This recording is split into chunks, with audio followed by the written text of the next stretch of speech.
I see, shut I see. Yeah, let go. Hey. Why? And the high girl wanna say, I don't got time for the hate. I need more time in my day. I put an ice in my bay, yeah. You riding on me, I get my drip overseas. Hey, niggas are hating on me, yeah. How y'all doing, ladies and gentlemen? Peace and blessings upon all my Akhis and all my sisters out there. Welcome to Split Decision. I'm your host, Akhi. To my left is Professor Nims, pundit with the PhD in pugilism. Talk to him nice. Don't talk to him twice. So that being said, welcome to Split Decision. We're going to be talking about different topics today, from Deontay Wilder, from the heavyweight, from Usyk to Tyson to Ruiz to my man Errol Spence and what happened to him, to Manny Pacquiao, and what's going on in boxing in general this whole week, from Canelo stating that he don't want to fight Andre because he's too dangerous, and many more. So stay tuned in. We're going to dissect it. So if you embrace the truth, you're going to like what we say. However, if you allergic to the truth will hurt. That being said, let's get right into it. Let's get right into it. So my praises go to Errol Spence. My man survived the car crash. You know, he should be blessed just for surviving the car accident, because people don't even live another day if they go through that. You know, he managed to get out of it without any major injuries from, bones and none of that. Now, he actually had lacerations, but at the end of the day, Errol Spence is here for a reason, not a short season. It's still strap season. It's still smoke season. But at the end of the day, Errol, this is a sign for him to know that he's here for a reason. So he should take his, boxing career more seriously outside of, the boxing ring and training camp, between training camp, not blow out of weight. And he's here for a reason. Errol Spence is a big puzzle of the boxing game. You know what I mean? So we need Errol Spence in the boxing game because he's an action-packed fighter. He does it with skill. Normally a one-sided fight will be boring. However, when Errol Spence fights, it don't matter if it's one-sided or not, because he throws combinations. He beats you at your own game. He outboxes the boxer and outballs the brawler. That being said, it will hurt if something happened to Errol Spence, especially me and all the boxing fans. So I'm glad he did it. Now there's positive news that, nothing happened to him, and he's going to come back stronger than ever. It's just lacerations. Now, do you think that's going to affect his next fight, if it's with Danny Garcia or anybody? Or maybe Manny Pacquiao will jump to the opportunity now that he coming off a car accident? And what you think about the whole situation in general? Because Errol is blessed, and, he should be glad that nothing happened to him, because the car, I don't know if you've seen the footage, it was flipping multiple times. The man didn't have a seatbelt, man. And he came out of this, without a scratch. So what's up? So, first of all, I just want to say that I'm happy that he's doing well. He's a father, probably a brother, like a son, all those things before he's a boxer. Yeah. So we want to make sure that he has a family that is expecting him to support them and be there for him. So in that first sense, I'm glad that he's okay. I did see there's some video of the crash. The car flipped in the video probably like 2 or 3 times. Yeah. And it was horrific. They say he was thrown out of the car. Yeah, ejected. I'm not sure if it's true or not, but yeah. So he's lucky to be alive. He's lucky to not have seen to be any kind of serious damage to him. He's got some lacerations and some cuts. And my bad about that. And but I think that his box career is just gonna go fine. I think maybe a couple of months out, just to kind of get his head straight. The vulture's gonna come start circling now. So you think like a Manny or Danny Garcia fight is still possible for early next year, like January maybe? Danny is very possible. Manny, not January though. Can Errol Spence still come back that soon after suffering an injury like this? Because he didn't suffer no, life-threatening injuries. However, at the end of the day, I'm pretty sure it's going to affect him some way, somehow. He got cuts all over, just from bruises and stuff like that. So do you think that's going to affect his comeback? So it's mid-October. November, December, January. No, so I don't think January, but I think in the springtime he could definitely get the Danny Garcia fight. Maybe March or April, or he might just wait till May 5th to May season, try to like make it a little, they're gonna be like the return of Errol Spence, right? yeah, and that if Errol Spence wasn't big enough, he definitely getting bigger, and he's a star on his way to becoming a superstar. And boxing just couldn't afford to lose an Errol Spence. Not at this time. Nah, man. I mean, we have a lot of great boxers and a lot of great fighters, but Errol Spence was a big missing puzzle that we needed, and he definitely here. And like I said, he's a perfect example inside and outside of the ring. He carried himself well. He's a perfect example, and he good for his family. Like I said, he's a perfect role model, and the man could fight. You know what I'm saying? I was surprised by your statement. You said something about this is an opportunity for him to kind of get things right about his life outside of the ring. Well, I heard that he been, AB, that's my guy. But at the end of the day, I do want Errol to stay focused. Now, some people throwing out rumors out there on my videos when I made the videos about Errol Spence's car accident.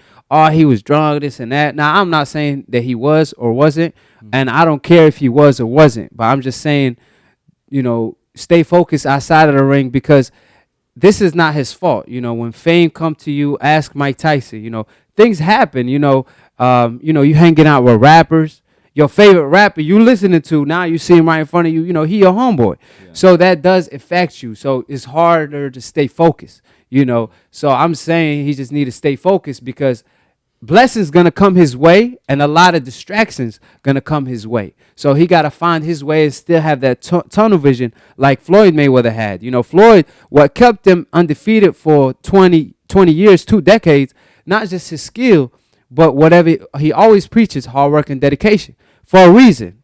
I mean, Floyd goes to the club, run back to his crib like a couple miles. So I'm saying he need to have that dedication outside of the ring, because we see him blowing out in weight. He even stated, I'm going to stop blowing out in weight between fights after the Porter fight, right? We seen Terrence Crawford, on the other hand. I never seen a man blown out of weight. I mean, the man always in shape.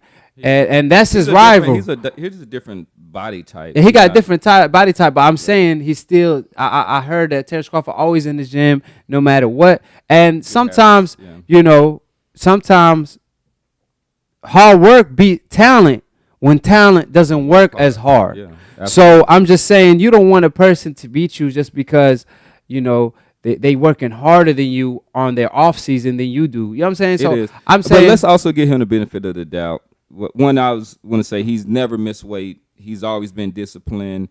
This is not a case of Adrian Broner or people's like early in signs. So we want to give him credit where credit is due. Yeah, I think he is one of the model athletes out there, which is why he can translate into a superstar. Yeah, he keeps it professional at all times. Yeah, and people gonna write stuff. Yeah. Nah. Like I said, I'm not saying I don't believe that the rumors that he probably was drunk. That's why he was flipping. Bomac was throwing shots at Errol Spence before the accident, was stating that. But I just think that he was driving a fast car, and he just lost control. You know what I'm saying? He just probably bought a new Ferrari after beating Sean Porter, making all that money, all that noise in the boxing scene, and then he just lost control. When you're not used to driving fast cars, them cars, you could easily lose control. So I'm just saying, we cannot afford to lose Errol Spence. So Errol, you know what I'm saying? You better hang in there. You know what I mean? Like I said, he's here for a reason, not a short season. Apparently, strap season, smoke season, all that is going to continue. You know what I mean? I'm not mad at that. That's so good. At the end of the day, Errol, I want the best for the man, but he stated out of his own mouth, I'm going to stay in shape, or I'm not going to blow in weight between fights, because that's going to affect you, because you go in camp. I mean, you're talking about longevity, so about his longevity and stuff, and it's just not good for him. So I don't think anybody be mad about that. But I think people are kind of putting is evidence that's kind of together. Like we seen Errol Spence where he was clearly drunk and he's just that. So that's what and he was like a little kind of swole. He looked a little chunky then. So it's just that we know, but he's a young, star that's in Dallas. He's having fun, a millionaire and stuff. So sometimes it's just you want to indulge a little bit. He works hard, but he does need to be mindful.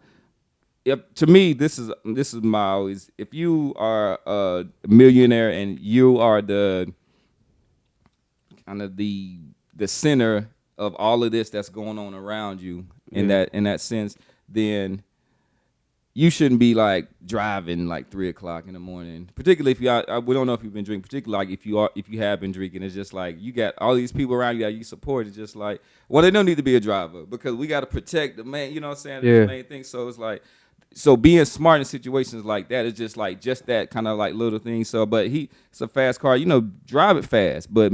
Do it like 2 o'clock in the day when it's up like that. Drive it fast when it's 3 o'clock in the morning. I think at that point it don't matter if it's 2 o'clock in the morning or at night because if you lose control, you lose control. Yeah, that's what I'm saying. But like 2 o'clock in the day, what I'm saying is just like 2 o'clock in the day, and you take a fast car out into the mountains or whatever. Just you most likely you haven't drunk anything at that time. It's 2 o'clock in the day.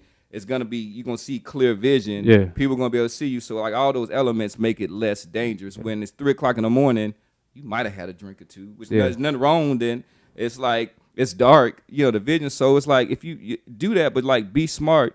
And in those situations, even if you have indulged a little bit, then you got your mans in them. No. What I would say about that, what you stated earlier, one thing about Errol, he keep it professional. Every fight, he makes weight, and obviously you go through a hard training camp, you're going to need a chill after that, party, whatever you got to do to clear your mind. I understand that. I don't even believe that he was, any of the rumors that he probably was drunk or none of that. But at the end of the day, it's like what Andre Ward said, there's no way an athlete that smokes hookah and drinks is going to get the best of me because I know I keep a professional. And like I said, Ward had the talent and he had the dedication. Yeah. Just like Floyd.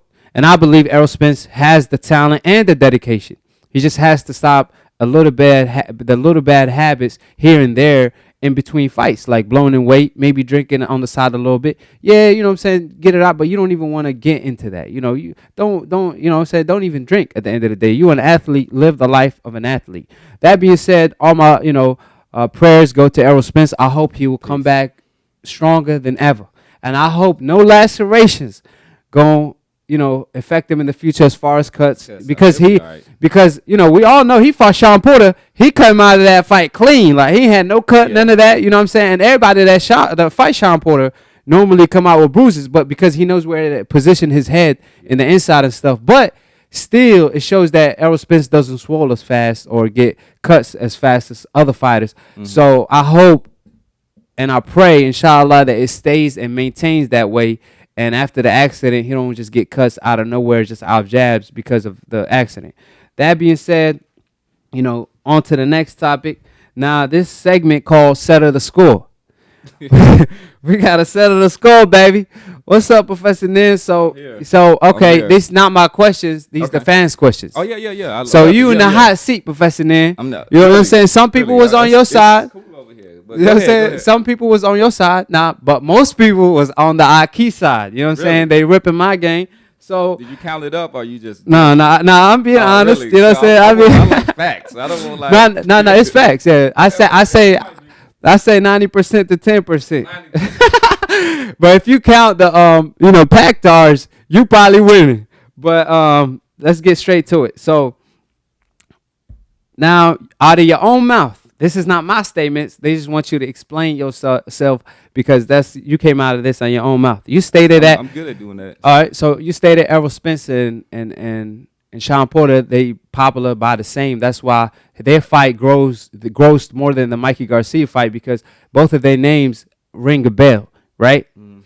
So they said you also stated when I asked you who's bigger, Broner or Sean Porter, you said Broner, right? Yeah. Now, how come when Mikey Garcia fought Broner, that wasn't on pay-per-view? If Mikey Garcia is such a star and Broner is bigger than Sean Porter, how come that wasn't on pay-per-view? And when he fought Errol Spence, that was on pay-per-view. And same for Sean Porter. When he fought Danny Garcia and Keith Thurman, that wasn't on pay-per-view. And then when he fought Errol Spence, automatically a pay-per-view. What you got to say to that? One thing, he fought McDonough. He was the one that got the first pay-per-view before. And I think he's done more pay-per-views than all of them. Who? So that's Adrian Broner. Oh, yeah, but they said how come the Mikey Garcia versus Broner fight wasn't on pay-per-view? Yeah, let me get to it. So, but at that time, even though if you are popular, like his star was starting to fade at that point in there. So he didn't deserve a pay-per-view, even though he was still popular. He was popular than probably Errol Spence around the time he fought Mikey in there. So it's that, okay, you can have this fight. Really, Mikey was the one who called out for the fight. And then they were giving Adrian Broner a check in that sense. So he's going to take it. He didn't, at that time, he didn't warrant, even though he was a popular fighter, he didn't warrant a pay-per-view fight in that sense. But he was so popular that before all of them, he got the Pacquiao fight. Yeah, Broner, so this prize that everybody was chasing, Broner was the first person to get that. Yeah, right? he was on Pacquiao. Yeah, he was on Pacquiao list for sure because he's more vulnerable and he's a big name. But that was on pay-per-view. So if Mikey's such a star, how come when he fought Broner that wasn't on pay-per-view? Manny Pacquiao didn't have a belt. So he didn't beat Keith Thurman yet. So I'm saying how come when he fought Pacquiao that was on pay-per-view, but when he fought Mikey Garcia, if you claim that Mikey is the star, how come that wasn't on pay-per-view and Broner is a star as well? Mikey, I mean, at that time, he wasn't the star of Pacquiao.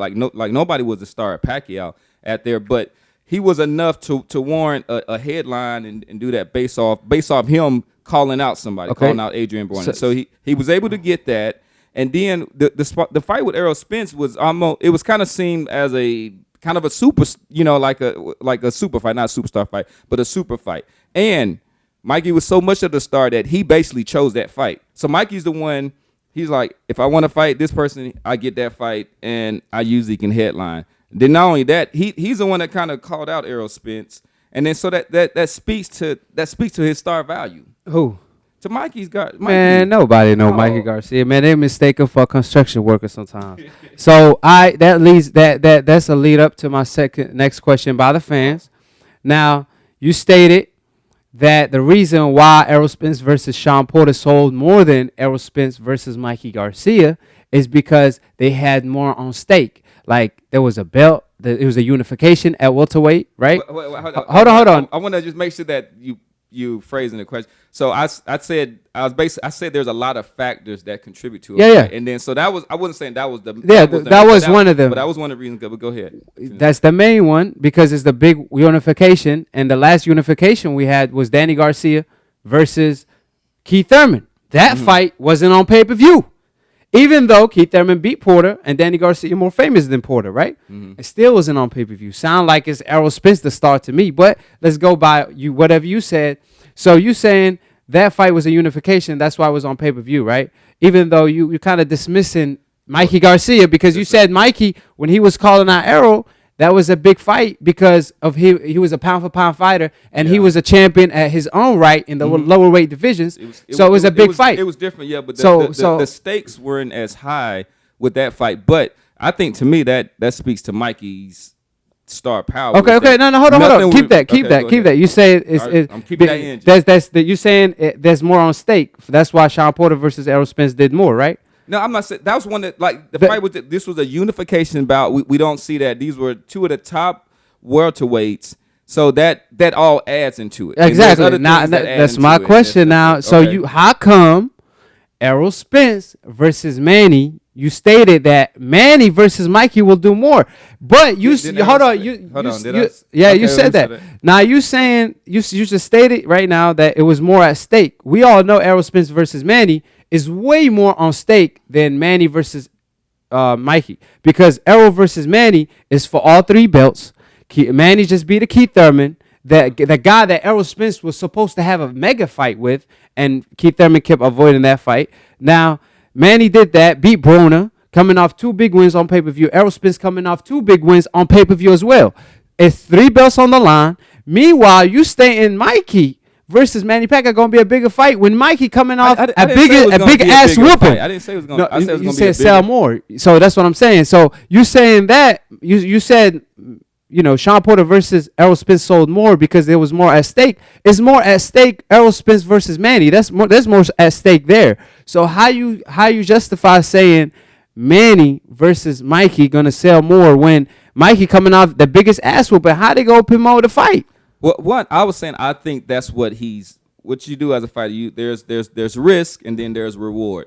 He's looking at the risk. This is my. So I know Manny looking at risk, but I'm saying explain, like you contradicted yourself making the statements because your points that supports why Sean Porter versus Errol Spence sold more doesn't.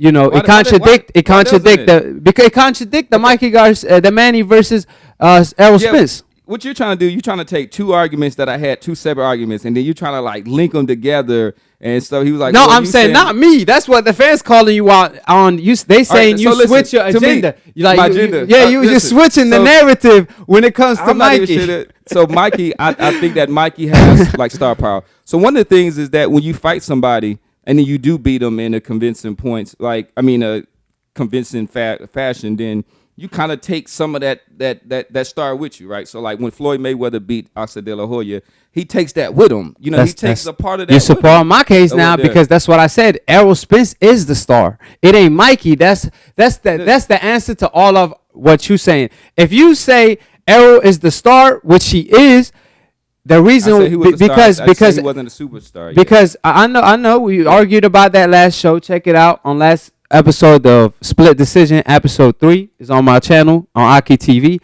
Now we did argue about that back and forth, and what I'm saying, we all know Errol Spence versus Keith Thurman. That fight would have been a huge mega fight, knowing the beef and whatever they had going on, and they would have sold way more than 500,000 pay-per-view.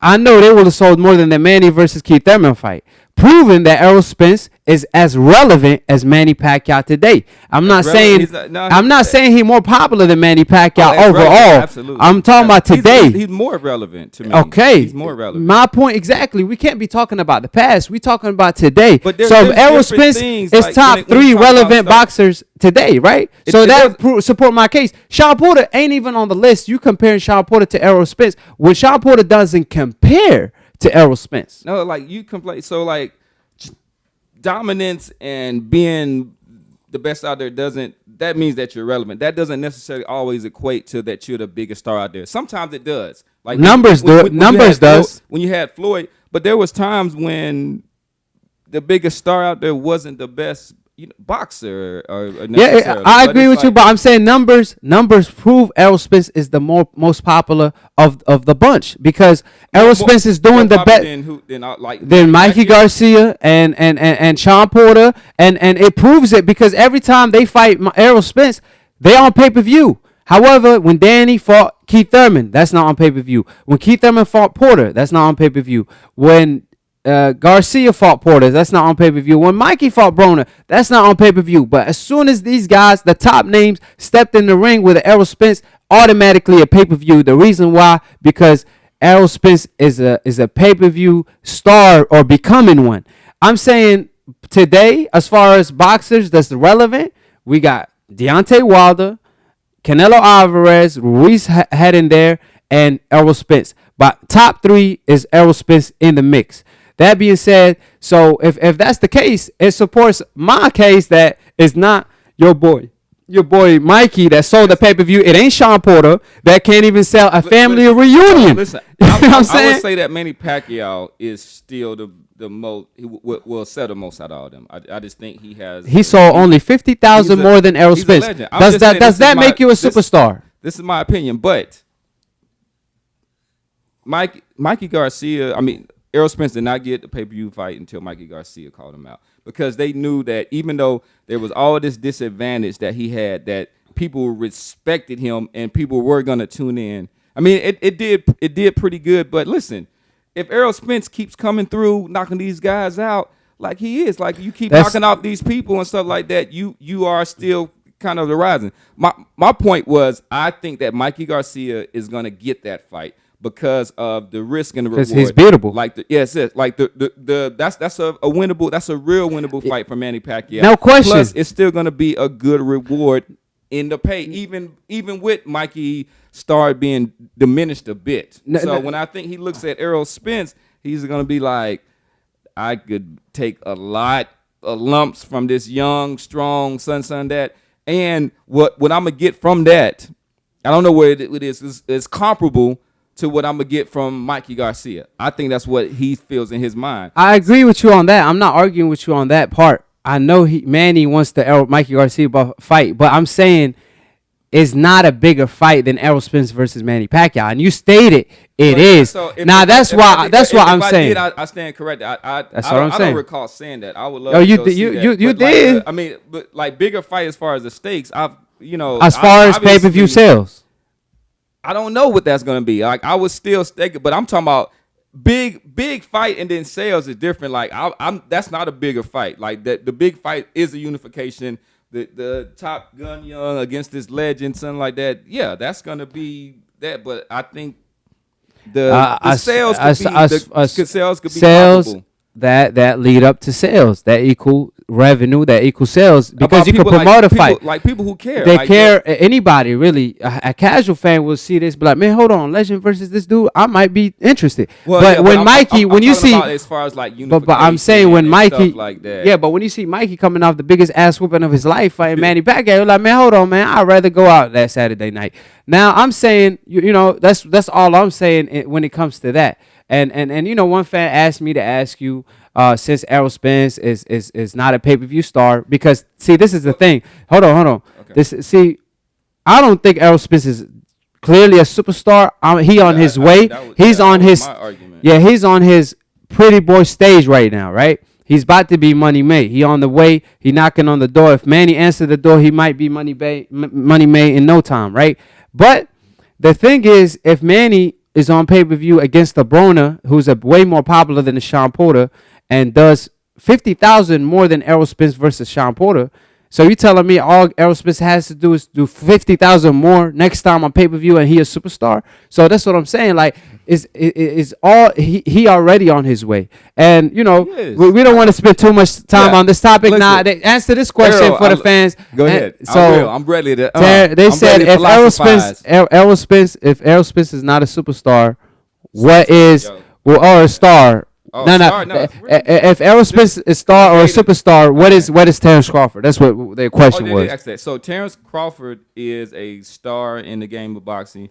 He is not a superstar. His shine is not even as bright as Errol Spence's. I love him. I think that he's the best fighter out there. Even though I don't mind if they have Lomachenko up there just because of his accomplishments, which I rate a little bit higher than. Oh hell no! But that's a different story. That's a different story. So with that said, he's not. I love Terrence. He's got this kind of like shucks personality. He's like laid back. I think it's something that, and he works hard. He's a family guy. I think it's something that can translate.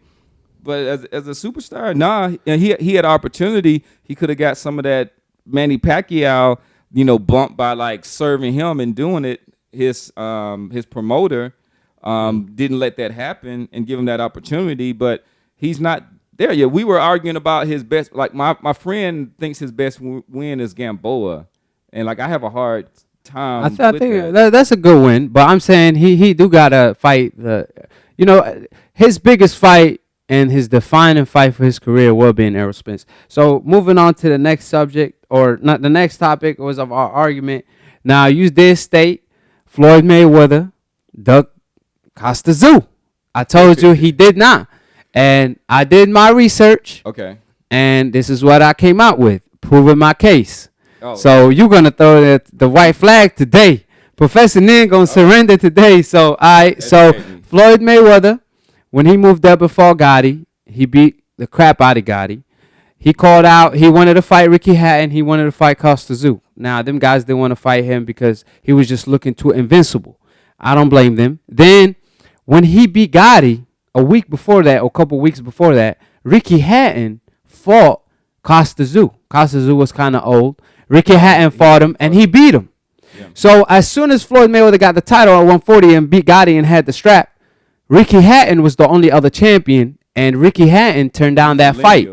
And Ricky Hatton turned down that fight. Funny enough, Floyd Mayweather tried to make that fight happen. His dad said absolutely not. So Floyd moved up to do better things and moved up in weight, fought Zab Judah. They told him you were ducking Baldomir. Now, if he would have fought Margarito, listen, they told him you ducking Baldomir. He got the lineal belt. He got 2 belts, and you out here fighting Zab Judah, his leftover. Floyd was like, man, we've been promoting this fight for years. After I beat Zab Judah, I will take care of business.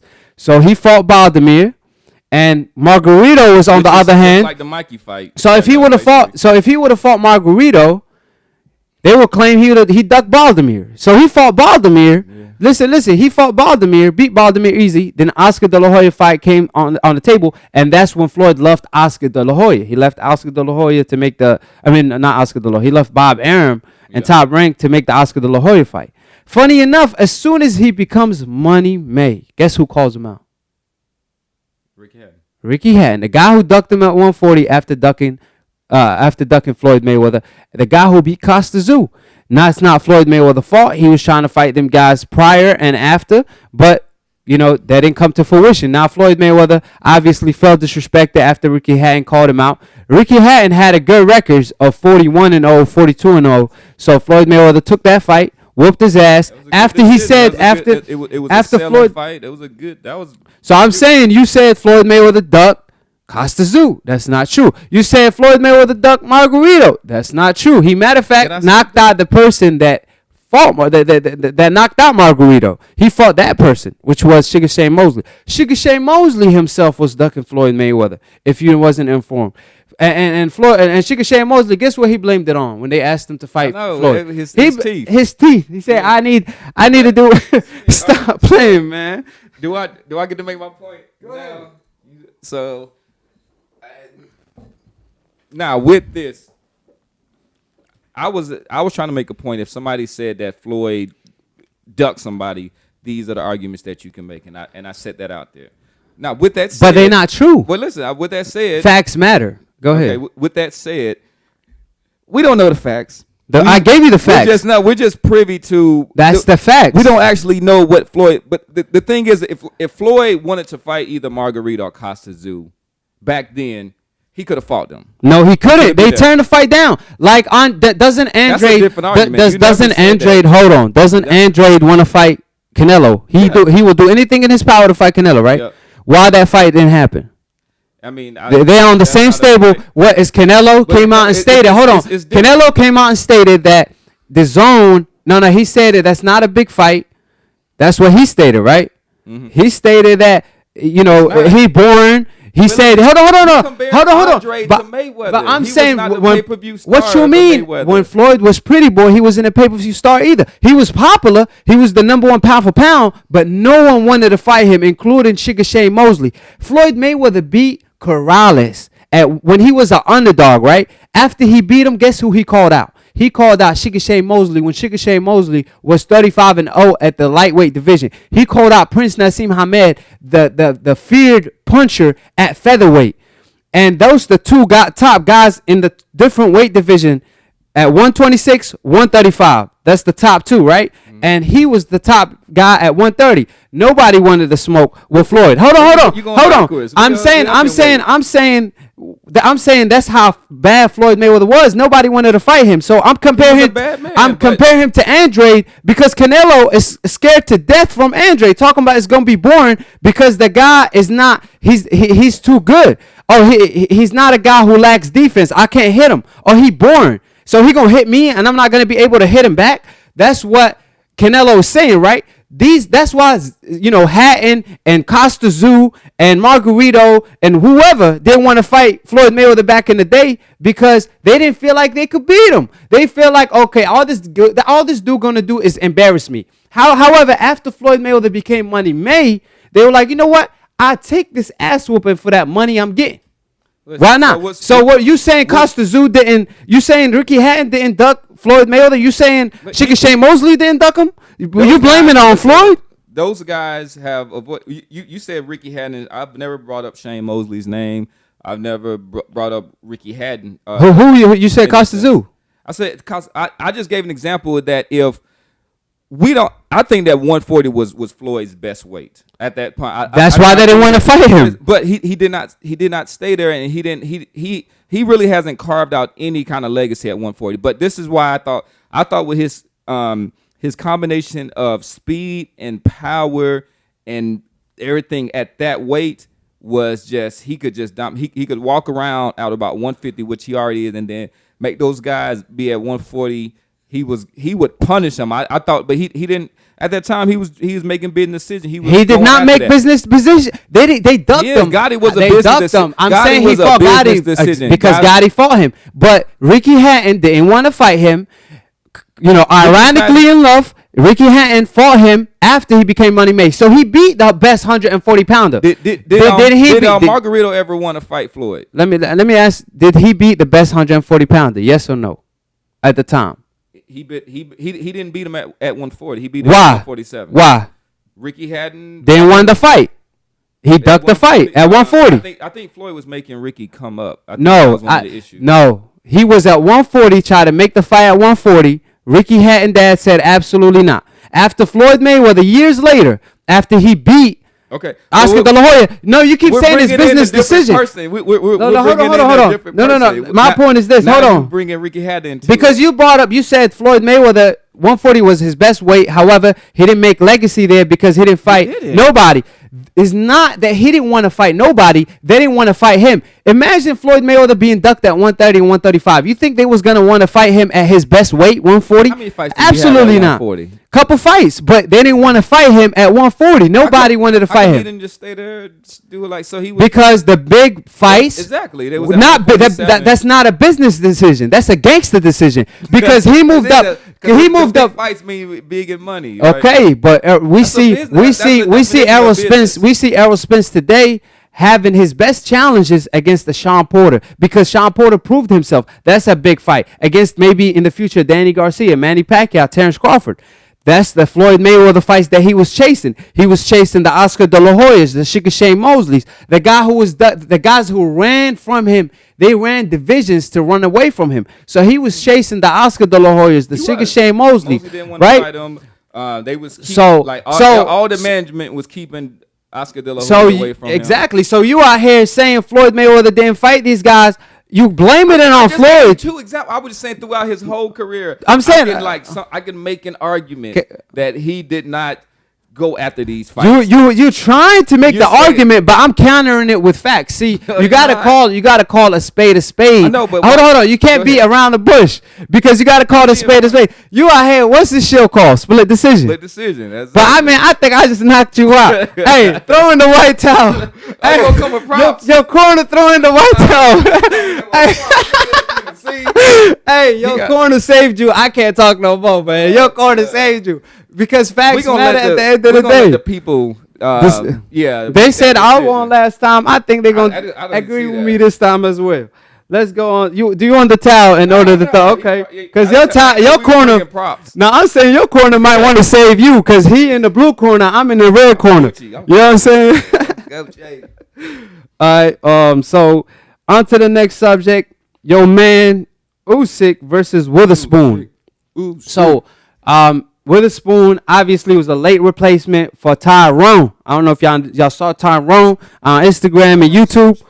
No, that's another Tyrone that's going around beating people up and stuff. But Tyrone, he got tested positive for certain PEDs. Then his last sample came out, clear. But obviously that was kind of his last sample, so he could have been dirty.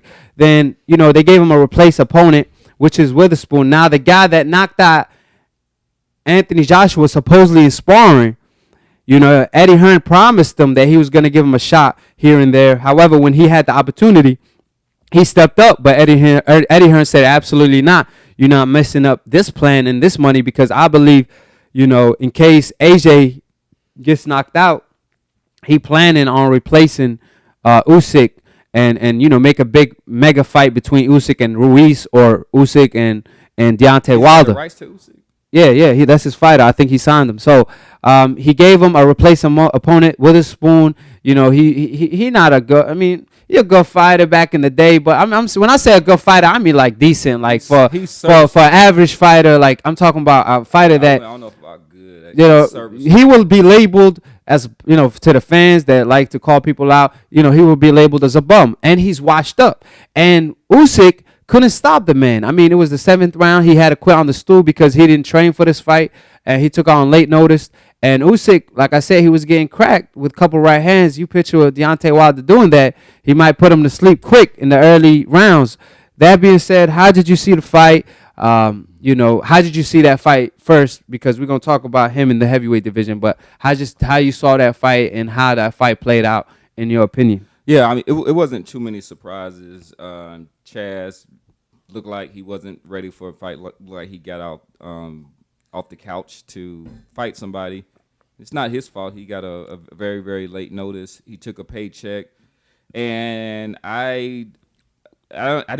if we learn anything from the fight, because you really can't learn something from that fight with a late replacement. Anything. Yeah. We learned that Usyk doesn't have heavyweight power, concussive power at the heavyweight level, and that was kind of, somebody that's moving up. That was one of the first things that they kind of look at, like, how's his power.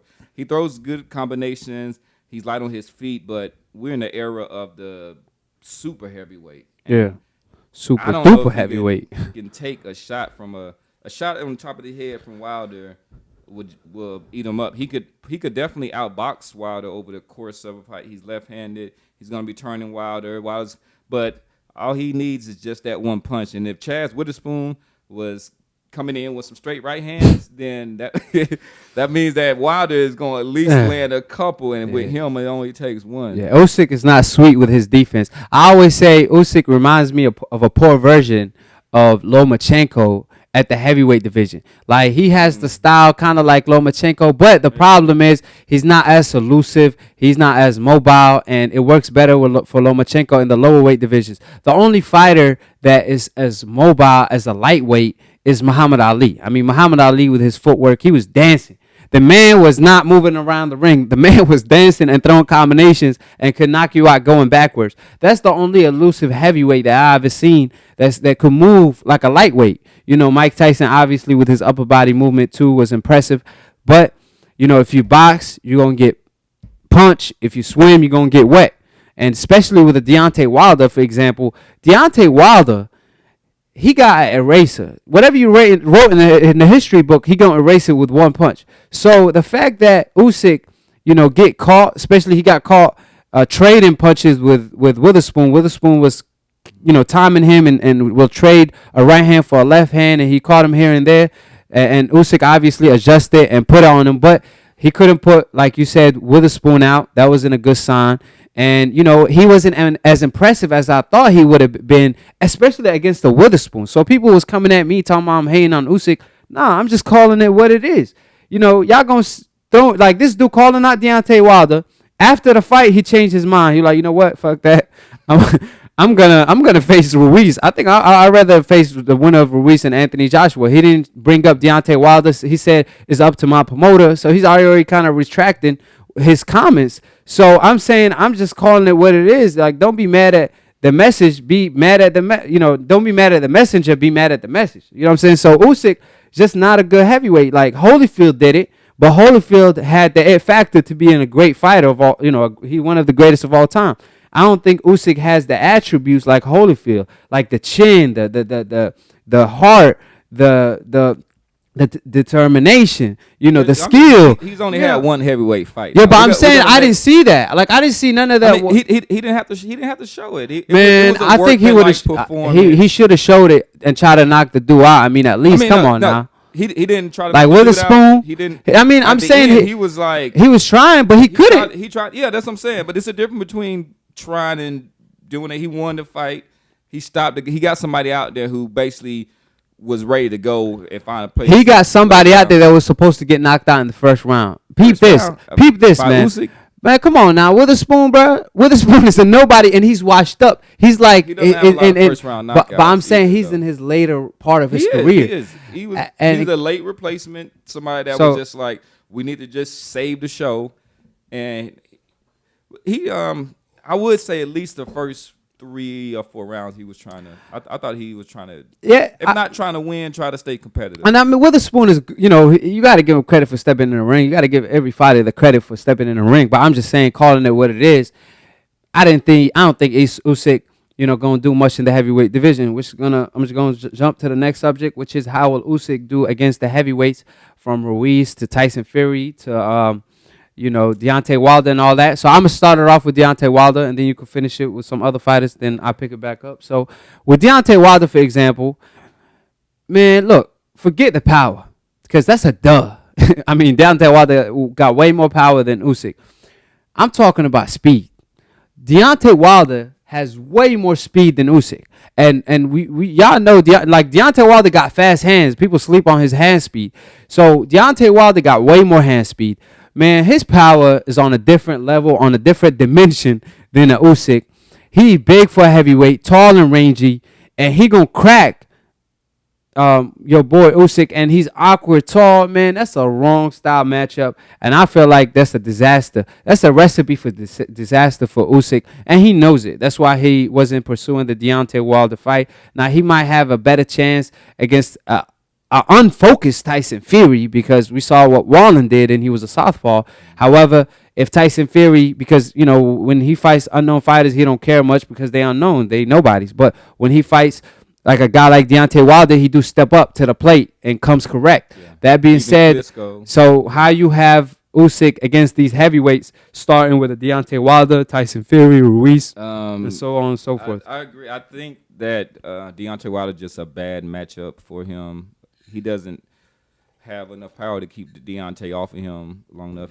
He'll have some success in a boxing game, but that's a bad matchup for him. Tyson Fury, if he gets up for the fight, I think he could, with his range and working behind his jab. He's what, 6'9" as a heavyweight. I think Usyk will have a lot of problems. The fight I think that'll be a fun fight is him against Ruiz. Yeah, why you say that? Ruiz is only 6'3", so he's one of the shorter, more squat heavyweights, and I think that size-wise, that Usyk measures up well to him. Their hand speed is comparable. It's very similar. I would give Ruiz the advantage in power, but I think with Usyk's left-handed stance, I think he's pretty responsible defensively. I think that's one of the reasons why he just didn't just go in there. Like he's very responsible. He's very calculated. If you swim, you're gonna get wet. But I think that I would slightly favor Ruiz in that fight. But I think that he's hoping and praying that Ruiz just mentally is the more superior person than Anthony Joshua, because if he gets that win against Anthony Joshua again, I could see Ruiz looking at fighting and Usyk. Now, do you favor Usyk against any of the heavyweight? Like who can he beat as far as a Ruiz, Anthony Joshua, Deontay Wilder, Tyson Fury, any fighter like that? Like who do you favor him against any of those? So you don't think three-headed? I mean, but he needs to work. I've only seen one heavyweight fight. I would like to see the Chad Witherspoon. We learned nothing from that. I would not like to see him go directly into a championship fight, but he could have another fight, maybe in the spring time to like set up something later in the year. Well, he needs to fight a top 10 heavyweight, somebody like a fight against he failed a drug test, but a fight against a Dylan White or something. That's gonna be a tough fight. It is a tough fight, but like that'll give him some validity if he can beat a Dylan White. Yeah, then we could talk about. But I wouldn't like to see him go. Yeah, he can mess with. I mean, I agree with you. You said obviously if you swim you're gonna get wet. Mm-hmm. Now, if he fight a Deontay Wilder, he won't get wet. He gonna get drowned. You know what I'm saying? He ain't gonna be able to swim. You know what I'm saying? Too many like he fought a fish, from the ocean, but these headed monsters in the heavyweight division, they some sharks. They gonna eat him alive, I believe. So, as far as Usyk versus, I'm gonna just break it down real quick. Deontay Wilder, I got Wilder by knockout, easy. Tyson Fury, it might be a little, competitive, but I see Tyson Fury winning that fight against Ruiz. I believe Ruiz, he beats him. He way heavier than him. He's stronger. He has a lot of skills. He's still a little taller than Ruiz, so Ruiz will still feel at home. You know, he ain't gonna feel like he fighting a shorter fighter. So that being said, I see Ruiz beating him as well, especially with his hand speed. And even AJ, 100% mentally there. AJ beats him. But if AJ ain't 100% there mentally, I'm not too sure. That Now could be a Ortiz, big fight in I believe Ortiz. Europe. Yeah, I believe Ortiz knocks him out as well. I believe Ortiz knocks him out. I just feel like he's too small for a heavyweight, and he didn't show me that talent. Like, let's say if he was as mobile as a Lomachenko at that heavyweight division, then it'd be a different story. But he's not. You know what I mean? Yeah, it was an unremarkable performance. So and you were talking about his future plans. Now how Eddie Hearn thinking. He not going to throw him in there with a Dillian U. White. He not going to throw him in there with anybody that's too risky because he might end up losing the big money fight. So what he's looking to do, if Ruiz beats Anthony Joshua, he's going to mandate the WBO to tell Ruiz he can't fight Deontay Wilder for the undisputed. He has to fight Usyk first because that's his mandatory. Eddie Hearn obviously will pull something like that. If Anthony Joshua wins the rematch, he's going to build that fight. So he's going to give Usyk a couple easy matches, and then he's going to let that build up as a future bout. And kind of like, because AJ doesn't have nobody to fight, and he doesn't want to fight the big-headed monsters from Ortiz to Wilder to Tyson Fury. Absolutely not. So he's going to kind of build that fight using the Deontay Wilder name. He's going to have Usyk calling Deontay Wilder. He's going to have AJ calling Deontay Wilder while they looking to fight each other, not Deontay Wilder. That being said, like I said, I just see Eddie Hearn using Usyk as this guy in case his plan A fails, and that's AJ, then he got plan B where he could still make money in the heavyweight division. Any last thoughts on that before we head to the next subject? No, I would just like to see more from Usyk before I make a determination about how he'll do. All right, so we got Canelo news. So your favorite fighter in the world, Canelo Alvarez. Not mine. So your man said, man, listen, Andre, he's no challenge. He said, he said word, that was out of his own mouth. He said, Andre, he ain't no challenge. He ain't fought nobody. He said he's boring, and he not interested in that match because if they fight and it's boring, they're going to blame him. Now, he said that, well, just, let's talk about that first. So, right now, Canelo's got some business at 175. Andre, let's talk about that fight in particular now. What you think about his comments that he made toward Andre, because Andre was calling him out prior to that, calling him all type of names, said, you got no cojones, grow some cojones and fight me. So what's up with that? I don't think Andre really has any chance in hell to get the Canelo fight. Why? He doesn't really.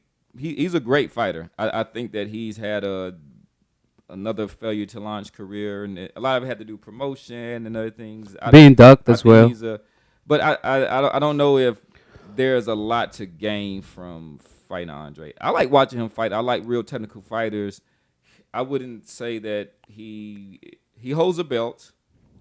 I wish he would have had the fight with Billy Joe Saunders. I thought that would have been a good fight, and it would have really helped with Andre. Popularity. Yeah, and Saunders turned down that fight again at 168. Saunders did, but yeah. So, but they were supposed to fight, and then the drug stuff happened. They had already agreed to have a fight. I thought that was gonna really help spearhead his career. He's still ducking to this day. Saunders is still ducking to this day, just like Canelo. But I don't really see Canelo taking that fight. I really don't see any reason for him to take that fight. Reason? I'm gonna give you a couple reasons here and there. All right, so let me make case. So Canelo Alvarez wants to be pound for pound number one. Matter of fact, out of his own mouth, he said, "I'm pound for pound number one." Now, people have him up there. Yeah, but not on my list, not on your list. He's not pound for pound number one for sure. And for him to be pound for pound number one, he gonna need to be an Andre. He gonna need to fight a Charlo, because these guys is what defined his legacy to become pound for pound number one. Mm-hmm. Now, Canelo, I have him top, I think number 3 or number 4 on my pound for pound list.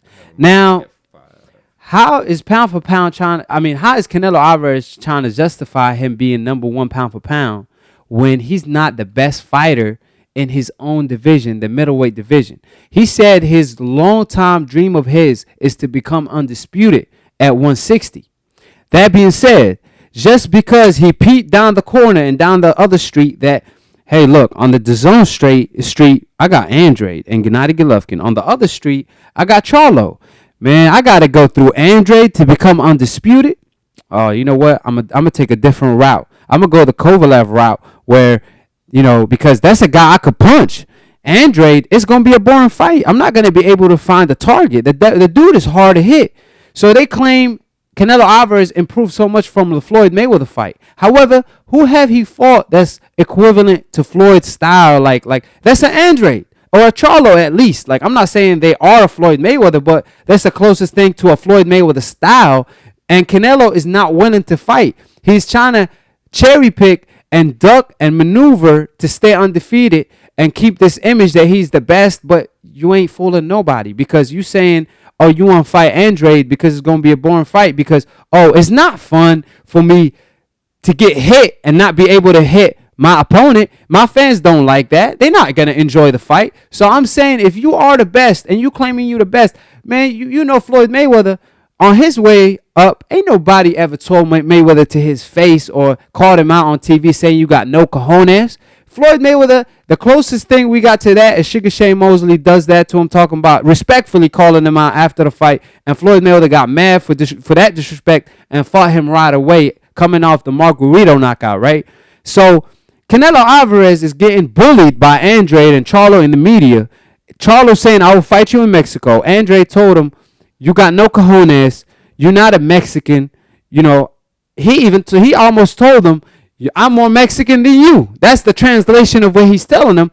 And Canelo, all the pride aside, all that aside, he's like, hell no, I ain't getting in the ring with this dude getting exposed. Nah, man, I'm keeping my DAZN money. He's getting guaranteed DAZN money regardless if he win or lose. But DAZN is on signed Andrade. That's an easy fight to make. It ain't like he has to reach out to Al Heyman like he's fighting Charlo.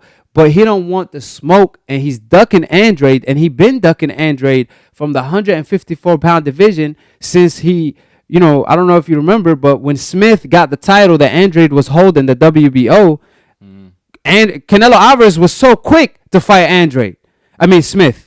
But he didn't want to fight Andrade when he had the title. So it's not about he don't want the title. It's about who holding the title. And the person that's holding the title right now in the middleweight division is too dangerous for Canelo Alvarez. He feels that he can't beat him. He feels that he's going to embarrass him. He feels we do know that because he's been ducking this man for 5 years. People talking about Floyd Mayweather versus Manny Pacquiao took 5 years to make. At least they were negotiating. Canelo won't even negotiate with Andrade. There's a lot of people ducking Andrade. Who has he fought? I'm saying that's credit to his. That's credit to. But so if you at the top of the food chain and you just let all these other dudes fight him. I'm at the top of the food chain because nobody wants to smoke, including Canelo. So I'm saying you gotta let that dust settle and out there. So you saying that he shouldn't go fight Kovalev, who everybody, even though he won his last fight by knockout, you can go and something that even Sugar Ray Robinson couldn't do.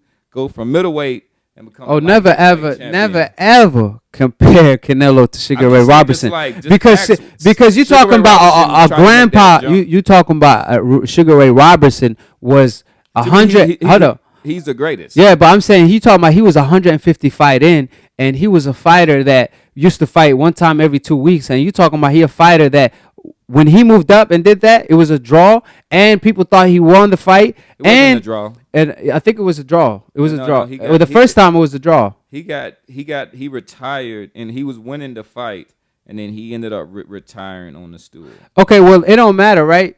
He was the old person.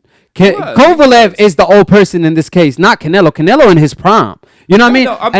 I'm just saying, if somebody wanted to state facts, it was just like, man, even Sugar Ray Robinson didn't do But he it. didn't. Sugar Ray Robinson didn't maneuver around the toughest opponents in his division He to didn't. go chase. It was Look, a he different- fighting it was a Kovalev. different business for fighters. There's Benavidez at Benavidez. 175. He ain't gonna fight. I promise you, he ain't gonna I thought fight. he was at 160. No, the other guy at 175 that holds a Oh, belt. okay. I promise you, he will never fight him. I promise you, he ain't gonna fight a Benavidez. But he fought a Rocky Fielding at 168.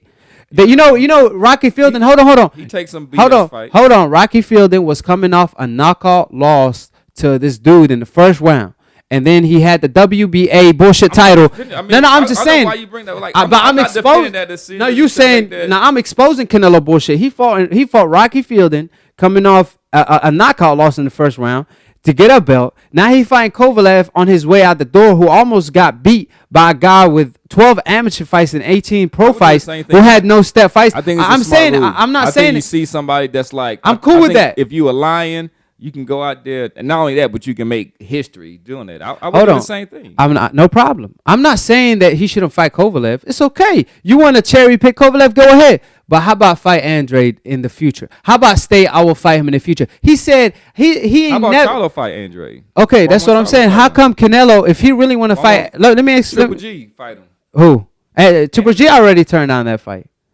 Yeah, that's what I'm saying. Sandra's Everybody avoid him. because he's the real deal. I'm saying real recognize real. Canelo recognized Andre, but he's ducking him. So I'm saying, is Canelo Alvarez fans gonna come out and say Canelo is ducking? Nah, because like, people don't want to see Andre because right now. I'm fight. saying when Floyd Mayweather doesn't even duck nobody, they claim he's ducking. When Canelo Alvarez actually ducking somebody and it's a fact, they say, oh, he ain't ducking. Oh, it's a this and that. Okay, Listen. Andre, At the he's end of the ducked day, fighters before. I wouldn't just because Andre comes out and like, oh, no. But you I'm ducking me. saying, if he wanted to fight Andrade or Charlo, fine, fight Kovalev. Nobody's saying nothing. Make history.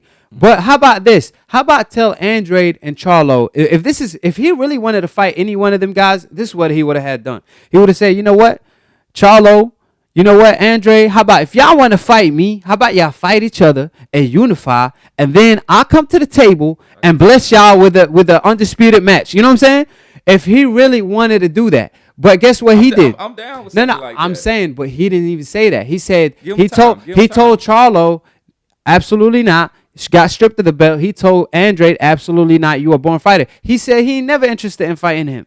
Like, come on now, man. Never, ever. Like, bro, you claim you pound for pound number one, and you ducking Andrade, a guy in your division. Come on, he's still got one of the better resumes. Hold on. Resume for the middleweight division. How is you pound for pound number one when you're not even the number one guy in your division? You afraid to fight an Andrade because he gonna beat you. You afraid to fight Charlo, got stripped of the belt, and to say he got one of the best resume. Let's dissect his resume.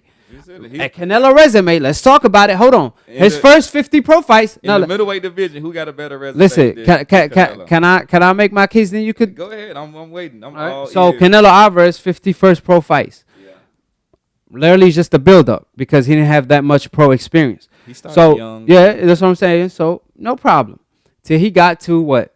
Sugar Shane Mosley fought him on Floyd Mayweather undercard. All right, cool. You know, it's not a big victory. He was washed up at the time, but fine. That's You know a who good he? name, You know who? resume. You know who Canelo fought for his first world title? It was at 154. Yeah, you know who he fought. No. Okay. Remind me. No, but I'm just saying. You Oh, know. I- Hold on. No. Don't do that. I'll tell you. Okay, You don't okay, got to do okay, all that. You don't got to do all okay, that. okay. I'm just saying. I'm just trying to show you how pathetic it is for Canelo Alvarez to fight this dude. Floyd Mayweather fought Hernandez at 130, his first pro, world championship belt. The guy who defended his title 14 times, arguably the best 130 pounders of all time, one of the best. And he, at the got time, 2 losses. yeah, One and to Oscar, one to Floyd. yeah, and Floyd, man, beat him, washed him easy, right? Errol Spence fought Kell Brook.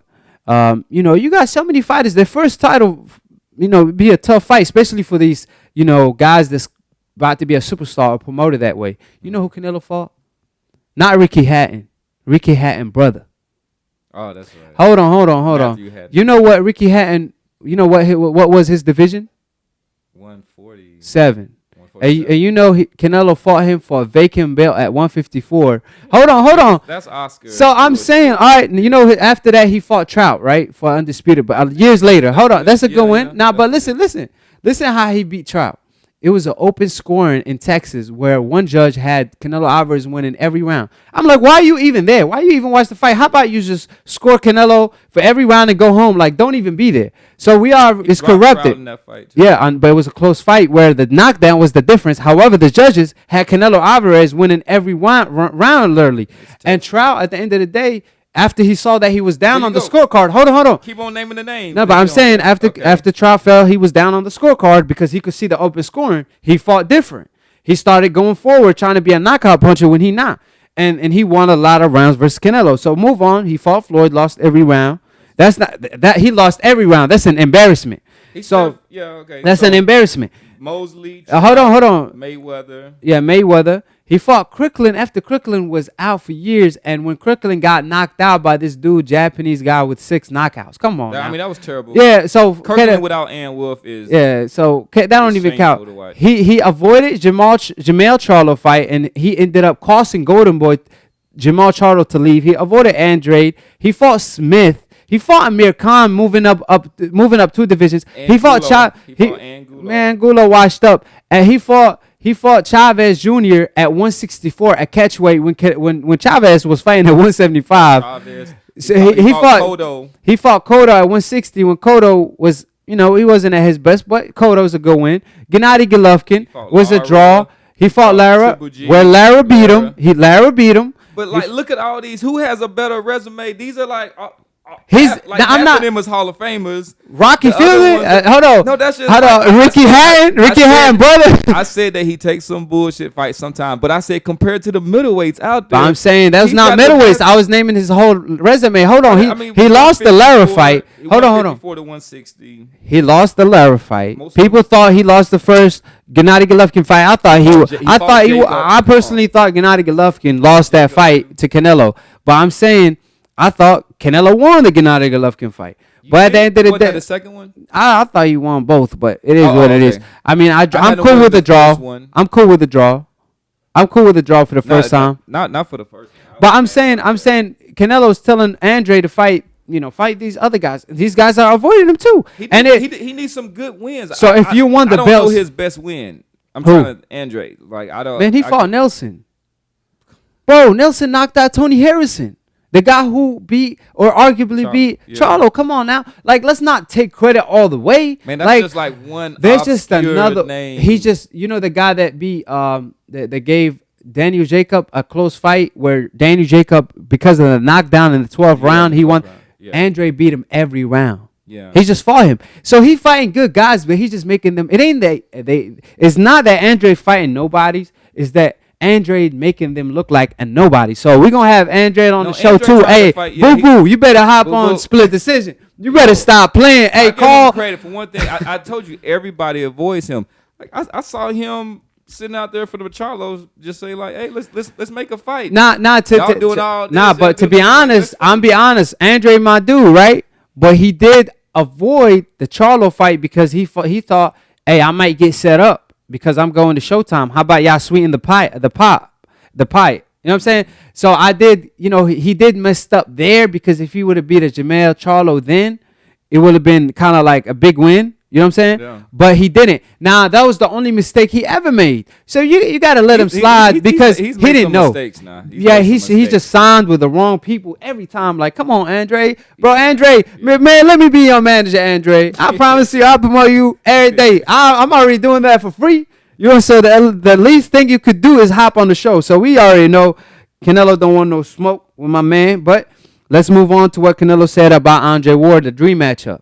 He said, that's another weight division. I'm not trying to move up another weight division to fight Andre Ward. What's your thoughts on that? 175? He's saying it's another weight division because he believed Kovalev. He like, man, Kovalev, I could beat his ass easy. But if I fight Andre, it's going to feel like I'm moving up 20 more pounds because Andre Ward is the equivalent of a Floyd Mayweather. So if you want to show you improved against Floyd, how about we see you against the Andre Ward? Because Amir Khan was outboxing him. Erislandy De Lara was outboxing him. So it's just a matter of styles. He just doesn't fight the styles that give him problems. So what you think about his statements about moving up another division? Some way, somehow, he made up another division. Like, I don't even know what he's talking about. If Unless Andre Ward is fighting at cruiserweight. No, Andre Ward will fight him at 175. He obviously beat Kovalev, the guy he fighting at 175. I think Andre Ward would love that fight. I think he would really control it and just use his own mastery of the game that he has, and he would love that. He would come out of retirement in a heartbeat for that fight. I don't think Canelo wants. Ward is like, man, I wish you would, bro. Ward is sitting there like Triple G didn't want to smoke. Like he like you gonna like fight? How about this, Canelo? Fight Andre Ward, and man, you get all the respect you in the world that you asking for. But he already saying, hell no, that's another weight division. He already made up. He already made up an excuse that's not even there. Money. He can fight Rocky Fields and still make his money. Listen to me. Get 10-figure pays. Listen to me. Canelo Alvarez, he made up an excuse that's not even there to not fight an Andre Ward. So obviously he ain't even gonna fight an Andre Ward. But what you think about him asking for like 80 million to 100 million for Kovalev for a Gennady Golovkin trilogy match? He said Kovalev, Canelo Alvarez. Damn, I'm messing up everybody's name. He stated that Gennady Golovkin is out here ducking all the smoke. So he calling out Gennady Golovkin for ducking when he himself is ducking. So how you justify that? What's your thoughts on him asking for that much to fight Gennady Golovkin when that's the fight he should pursue? Because if you ain't trying to fight Andre, if you ain't trying to fight Charlo, if you ain't trying to fight Deveryachenko, well, fight Gennady Golovkin. I mean, that's the easiest fight and the biggest money fight for him is a no-brainer. What's up? What you think about that? It definitely still is. I'm trying to make sure, but it probably is the biggest fight as far as what he can get paid. I think that this is just a negotiating ploy, just kind of like I carry the cards here. You are looking washed up, so this is how you negotiate through the press and stuff. So he's like, I'm the cash cow.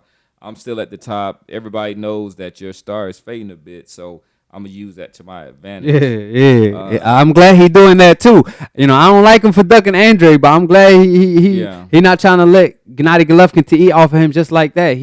Obviously he calling out Gennady Golovkin for ducking, but we could be honest. Gennady Golovkin is doing more ducking than a Canelo. If we're gonna put it that way, he ducked his own. Man, they do. So how about this? What you think about what Max Kellerman said about Gennady Golovkin? He said we gotta. That's what I'm saying. New media, we making a difference. New media, we out here. And Max Kellerman came out and stated that we got to reassess Gennady Golovkin's resume. I mean, at the end of the day, we overhyped him. Max Kellerman was interviewing Mike Tyson. Listen. Max was part of it. Pacquiao back in the day, he was still relevant. He haven't fought Floyd. So he telling Mike Tyson, who you like today in boxing?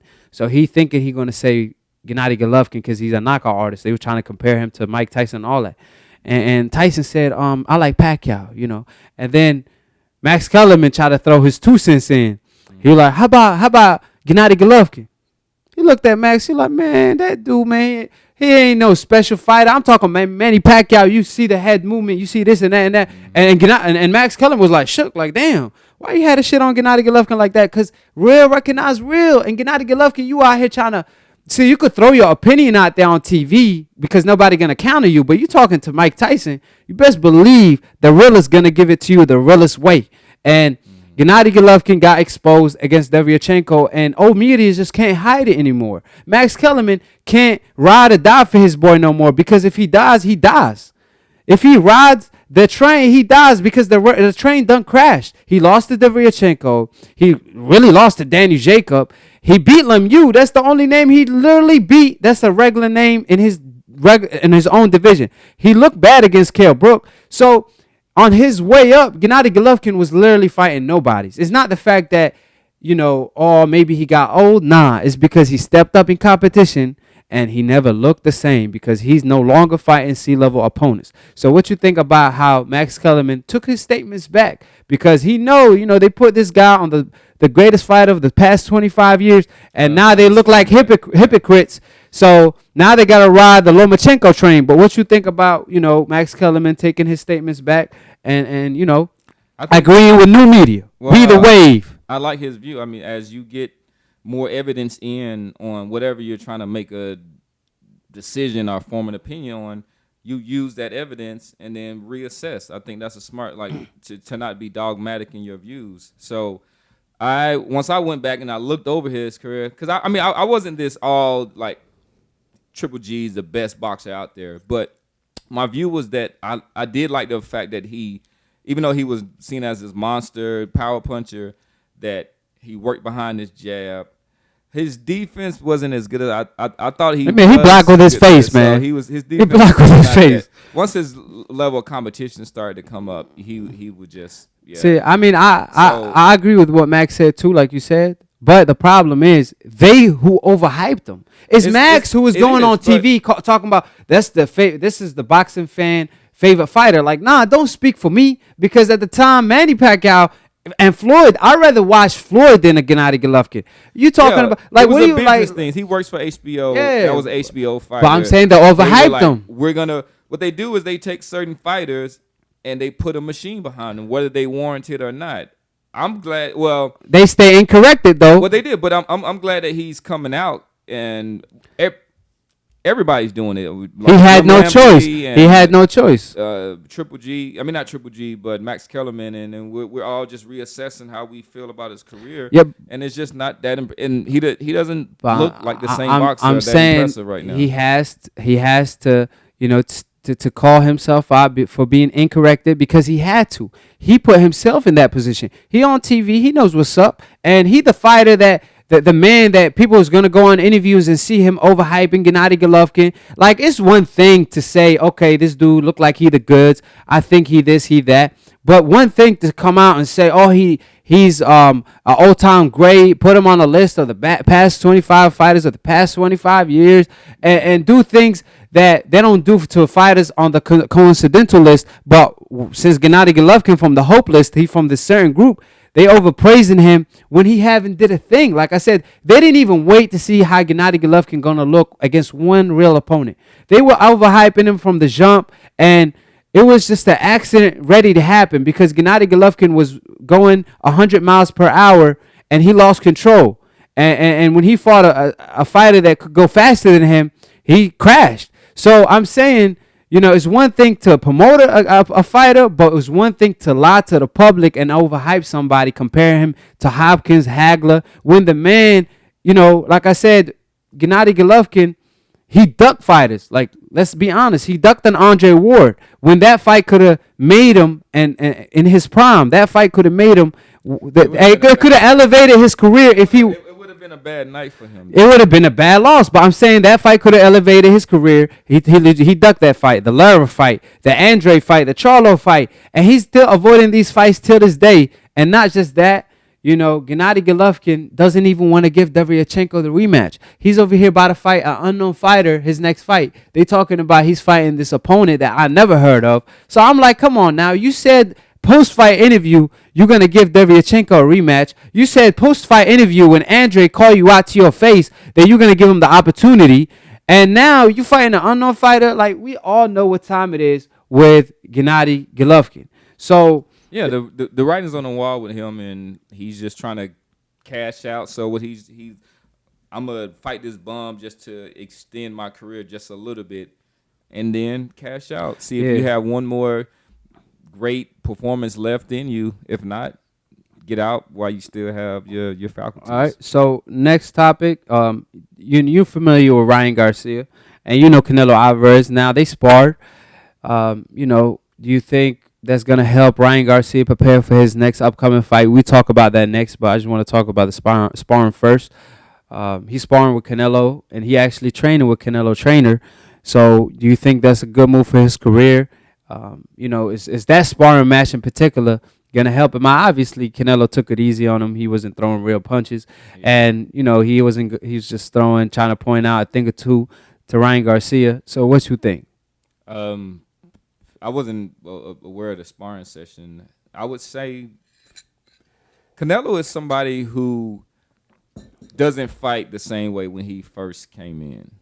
So that means that I don't know if it's part of his team or if it's just that he's somebody Experience. I believe it's experience. But like, so he took some stuff from guys that he's fought. He fought Floyd Mayweather, some other ones, and then so he's not as stiff as he used to be because he understood like, wow, like I could make myself very not unhittable, but I can make that equation a little bit harder if I just bend at the waist, if I move my shoulders, if I work on my, I've got slow feet, but I can still work on my footwork and to do different things. So if he's the type that can pass along stuff, that kind of knowledge, and help Ryan Garcia put that into his game, then I think it's good. Them sparring, I don't know what that does. Obviously, Canelo's gonna have to take it easy on him there. Canelo's getting ready for a 175 fight, and Ryan Garcia is fighting at 120. No, 135. 130. So yeah, that's right, 135. So that's 40 pounds. Yeah. No, I mean, it's still a good experience for Ryan Garcia. I agree with you 100%. You know, on the fact that, you know, there's things that Canelo Alvarez excels in that Ryan Garcia need for his career. Like I see, like the upper body movement. But see, that's the thing, though. Get your chin out the air. The air, yeah, because Ryan Garcia has his chin too far, too up. He need to keep his chin down. Very amateur. And he relies on footwork a lot for defense instead of upper body movement. Sometimes you don't need to move 10 step backwards when you could just make a 1 step backward. You know, my trainer always told me that, you know, don't make an opponent miss by a mile. Make him miss by an inch so you could make him pay. So Ryan Garcia need to take that advice from Canelo as far as even his game, how Canelo move his upper body movement. And if he could, you know, improve his game with that, it will definitely help his pro career, because I don't like certain things that I see that Ryan Garcia does, which is he doesn't vary his offense. He's fast, but he throws all the punches at the same pitch. Like you gotta mix it up, confuse your opponent, because you're gonna be able to get timed. Perfect example: Danny Garcia versus Amir Khan. So for Ryan Garcia to be a better fighter, he has to do these things. He has to improve, and I believe the man can. I want to see Ryan Garcia succeed, because that's gonna be another saga of Floyd Mayweather versus Oscar with Devin Haney versus Ryan Garcia. However, he has to improve his game tremendously, just like all these other prospects that he on the come up with.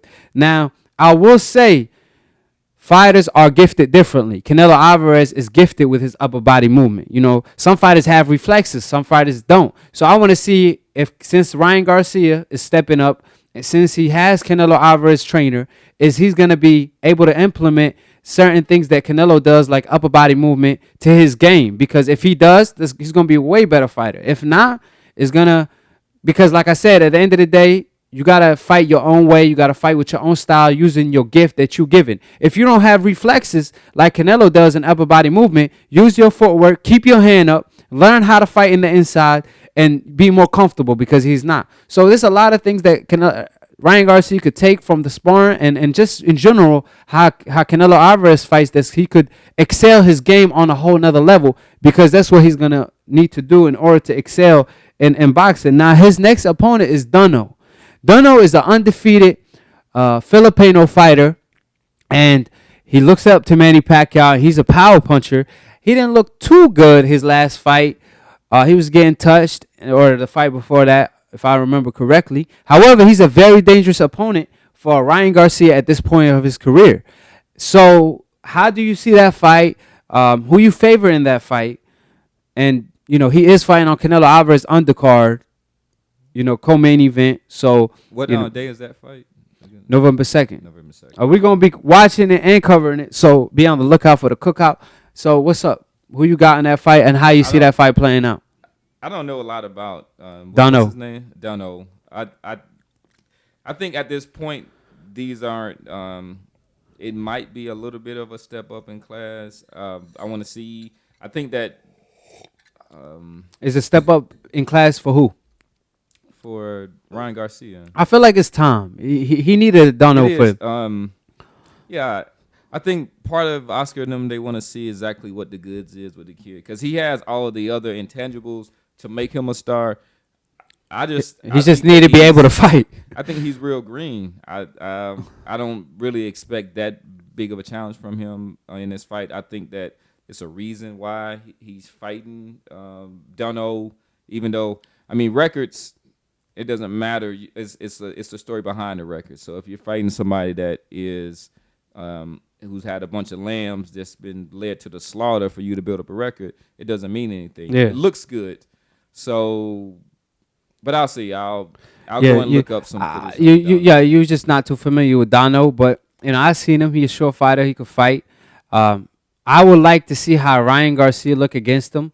To me, it's not enough just to get the win. The main thing is to get the win, but you got to look impressive because we are comparing Ryan Garcia to the Devin Haney's of the world, the Shakur Stevenson of the world, Lopez of the world, and we all know Devin Haney, Shakur Stevenson, especially, they all passed their first step up fight with flying colors. So that being said, can Ryan Garcia do the same against Dono? He getting one of the biggest prospect deals in boxing. He got a lot of money for this fight. I believe he should get $1 million dollars for fighting Dono. I mean, that's just my opinion, but I don't know how much he's making. However, he's paid extremely high. He had a situation with Golden Boy. They resolved it. So obviously Golden Boy and the judges going to be on his side on some Canelo shit.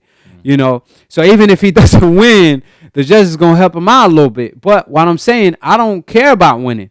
I want to see how good he's going to look because I'm looking to compare him to the Devin Haney of the world because that's the future opponents for him, the mega fights. That's the Oscar versus Floyd Mayweather of our generation. So can he be the Oscar de la Hoya of our time?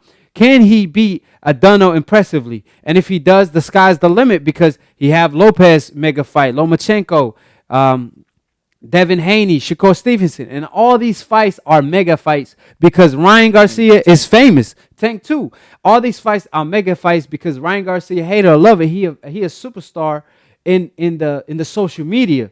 Now you might not think that will translate to boxing, but it will translate if you fight a legit opponent like a Tank, like a Devin Haney, where people know him from the boxing world. So they're gonna be like, man, let me see if this little pretty boy could fight. You know what I mean? So that's why I'm looking to see. I will say Ryan Garcia should win if he keep his chin down because one fight where he went 8 or 10 rounds, he was fighting this dude with like 4 knockouts, and the dude hurt him with jabs and hooks multiple times. Now, I got to point out that's before he went to the Canelo camp or something like that. But like I said, he need to focus on training, not on social media, especially during the fight. You could promote yourself before fights, but during training camp, stay focused. And I'm seeing to see the improvements of Ryan Garcia. If he looked how he looked back then, he going to lose. But I believe with the talent that I saw, he obviously fought Shakur Stevenson. He fought Devin Haney in the amateurs. He lost to Shakur Stevenson. He beat Devin Haney a couple times, and Devin Haney beat him a couple times as well. So he has the experience, but is that going to translate to the pro game where there's no headgear, smaller gloves? You know what I mean? It's going to take more character. I mean, he's had some fights now, but he a real fighter when it comes to his amateur career. And I actually don't mind the social. I'm not big on the social media thing, but I mean that's his world, and that's why he is so popular right now. So it's not a problem, but it all comes down to performing in the ring, and he seems to be pretty dedicated. He's young, but we don't know if he has the goods. The verdict is still out on him, but let him.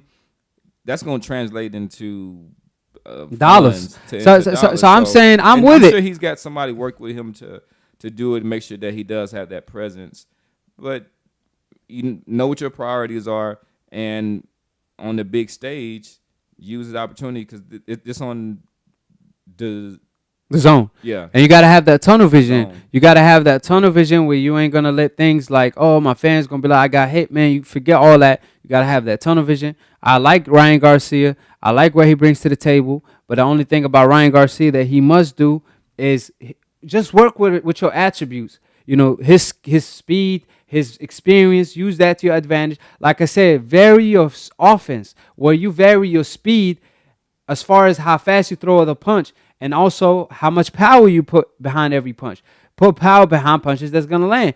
Throw combinations. Throw different type of combination punches. The perfect example is Mikey Garcia versus Errol Spence. How Errol Spence varied his offense so much that Mikey didn't know what was coming next. And he was a counterpuncher, excellent counterpuncher. He didn't know how to counter Ryan Garcia. But for this fight, the main thing he has to worry about is stay in the outside, fight his game, and be able to be comfortable in the inside because Ryan Garcia doesn't look like he have any inside game. So you got to have some type of inside game. Like Oscar back in the day, yeah, he was a pretty boy whatsoever, but the man could fight.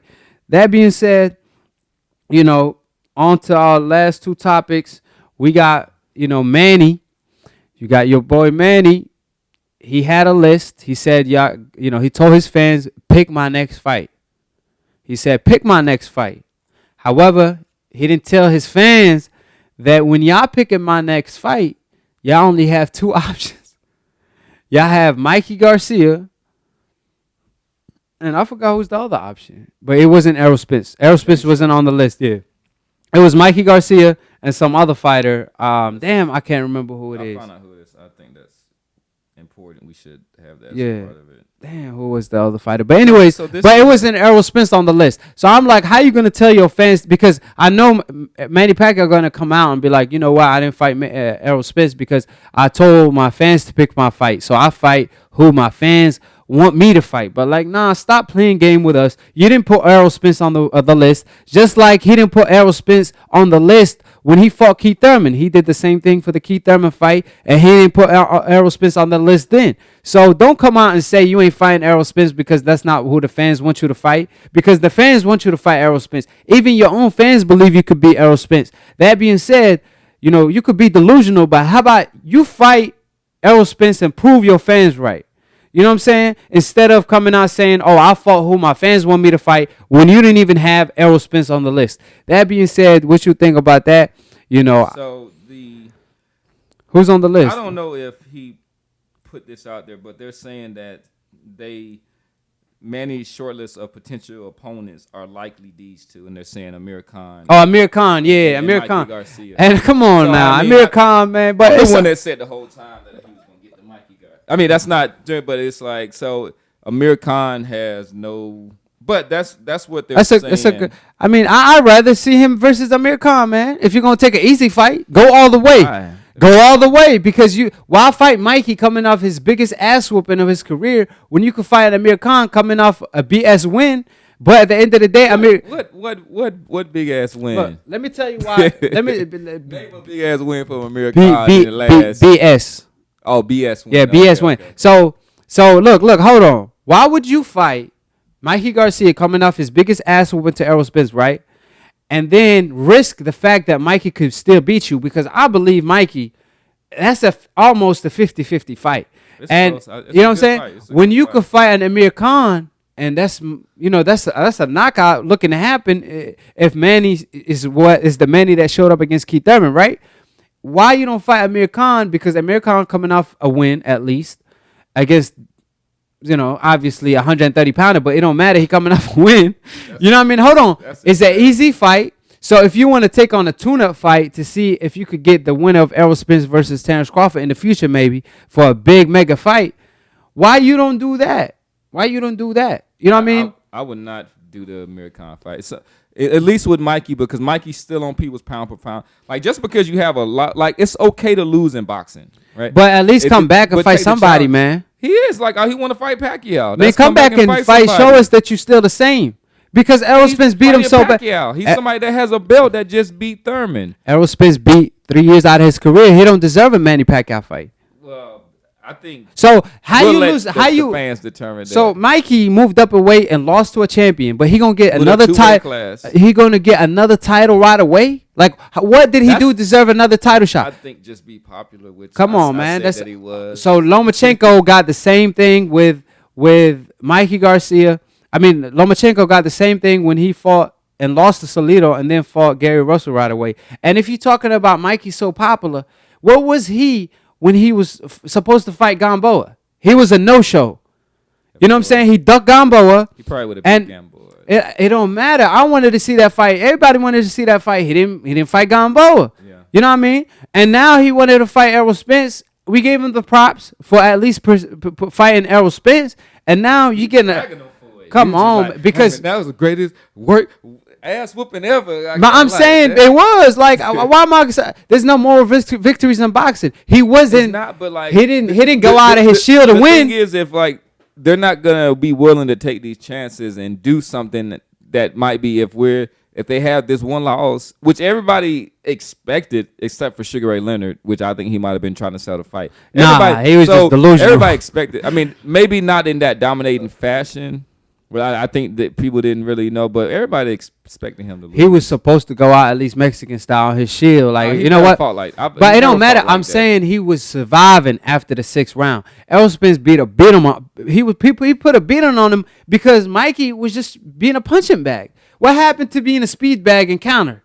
Like, he was in the speed bag that night. He became a punching bag. Man, you ever take some body shots from Errol Spence? Man, They're listen. going to have you where you can't even, like, move. Like, your arms just like, He wasn't trying to get knocked out. So I'm saying he didn't put the effort to get a Manny fight. I'm not saying hold that lost against him and don't get. I'm saying give him fights at 140. Let him fight the winner of Taylor, versus his opponent. But don't give him a Manny fight against the title holder at 147 when he just lost at 147 his last fight, and we don't know what he's like. So I'm just saying, if Manny's don't gonna always give the fight to the most deserving person. That's true. That's true. Make that argument. And Manny never did that too. I mean, Manny. Look, they think I don't like Manny just because I call it how it is. I don't like to sugarcoat shit. But at the end of the day, Manny, he beat Barrera. He was impressive early on in his career, but he beat Manny, Morales. moved up a weight. Nah, we could speak Margarito, we could speak of Manny legend all day, but I'm saying he did do a lot of catch weight like Canelo does. But Manny was the king of catch weights. He fought Cotto at a catch weight. He was trying to fight Shane Mosley the first time as a catch weight. He fought Margarito at a catch weight. He fought everybody you could think of almost at a catch weight at the Oscar De La Hoya at a catch weight. Well, he fought at 147 with Oscar. Oscar was trying to fight at 154. He can't make 147 no more, so he dragged him down to 147. Yeah, but I mean, I think when they say catch weight, it's not a division. Yeah, no, but I'm saying. But he made a catch weight. Do that, yeah. I guess in a sense, yeah. You could say that's a catch weight. So I'm saying Manny did it so many times. So I'm like, we already know Manny is not looking to fight the best, which is Errol Spence. Do I blame him? I wouldn't fight Errol Spence either, guys. I mean, if I was Manny, I wouldn't fight him either. But how about y'all be honest with yourselves and come out and say that, but don't say, oh, Manny will beat Errol Spence. Like, man, even Freddie Roach know that Errol Spence is knocking out Manny or beating him from pole to pole, because Freddie Roach himself said Errol Spence is the future. After Manny retiring Floyd, he will become pound for pound #1 and take over the sport. So they know what time it is with Manny. So I'm just saying, and Errol Spence. So stop being around the bush and call it like it is. Any last thoughts on that? Nah, I don't want to. So he picking Mikey. He picking Mikey for you. Well, apparently, I guess he wants to do a short list for the fan. There's a longer list that includes people like Sean Porter, Terrence Crawford, but these ain't no way he fighting no Terrence Crawford. He already told that Bob Arum and Bob Arum covering up for him, saying I didn't want to make that fight either because I didn't want Manny to get hurt, and Manny went and beat Keith Thurman. Ain't that ironic? Now, last topic of the day, and the funniest topic of the day. Tyson Fury stated that the fight between him and Deontay Wilder probably in jeopardy and possibly can be in jeopardy after the WWE matchup, because he going to WWE and he found out that this shit real. It's harder than boxing. It's not fake. He trying to convince us WWE is not fake. And that's all I've been telling y'all, that Tyson Fury, he be thinking boxing is WWE the way he be trash talking and be delusional with some of the things he say, because Wilder be telling it like it is. When he tell you, I might hurt you in the ring, you might not come out the same. You might be dead. He ain't bugging. The man is telling you the harsh reality of boxing. Meanwhile, you got Tyson Fury. He claiming Tyson Fury, the dosser. He claiming that the act at WWE is harder than boxing and possibly jeopardize the fight between him and Wilder. Sound like he trying to duck Wilder yet again. Now, that being said, what you think about his comments and him claiming that that's going to jeopardize the fight? And why is he even at WWE? Or is that his forte?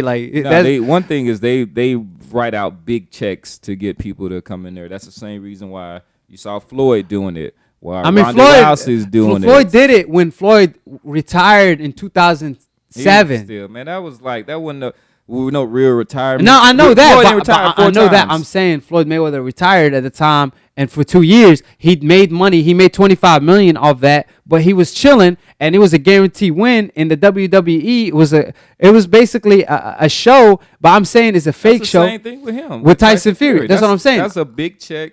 Let me do that. I can bring in some crossover crossover fans, and like I'm gonna pop shit, like, just so I can have that as on bring it to the negotiation table. Or so how like come? Like, so how come when why he's saying it's gonna jeopardize the fight? So why is you even taking on that if it's gonna jeopardize the fight? Is that even like comment? He wants some attention. He just wanted he some wants attention. somebody to do this, like, oh, look at this risky life that I'm doing and stuff. So I don't. I think that even though he is an entertainer, he has some WWE elements to his game. He's still he was born and bred to be a boxer, so that's always going to be his forte. And with the Wilder fight, I think ultimately that he will do it, but he's gonna bide his time for it. He's gonna. Well, I think he's ultimately still gonna do the fight. Well, he did say that the Deontay Wilder experience, he felt that's the closest thing to death. His family members thought he died at that point. They afraid for his life. He stated on more than one occasion, he don't know how he woke up.